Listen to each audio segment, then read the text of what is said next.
नमस्कार मैत्रिणींनो, महाराष्ट्रामध्ये जास्त करून महिला या पैठणी साड्या घालतात.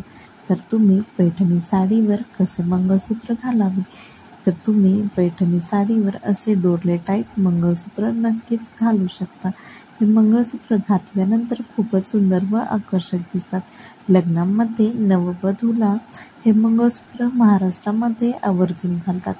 महाराष्ट्रामधील स्त्रिया हे मंगळसूत्र नऊवारी साडी किंवा साडीवर नक्कीच घालत असतात. महाराष्ट्रीयन लूक करायचा असेल तर त्यांनी हे असे डोरलं मंगळसूत्र नक्कीच घालू शकता. महाराष्ट्रीयन लूक किंवा महाराष्ट्रातील महिला या मंगळसूत्राला खूपच आवडीने गळ्यामध्ये घालतात. हे मंगळसूत्र घातल्यानंतर खूपच सुंदर दिसते. तुम्ही एखाद्या पूजा कार्यक्रमासाठी सुद्धा असे मंगळसूत्र घालू शकता. यामध्ये चंद्रकोर मंगळसूत्र हे खूपच सुंदर दिसते. मोती लावलेले मंगळसूत्र सुद्धा आपल्याला पाहायला मिळतात.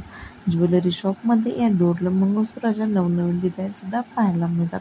हे मंगळसूत्र फक्त तुम्हाला 2 ते 3 ग्रॅममध्ये सहज होऊ शकते. तुम्हाला या डोरल्या मंगळसूत्रामध्ये नवनवीन डिझाईन सुद्धा पाहायला मिळतात. तुम्ही नऊवारी किंवा साडीवर नथ व चंद्रकोर टिकली बरोबर हे मंगळसूत्र घातले तर तुमचा लुक एकदम सुंदर व ब्युटिफुल दिसतो.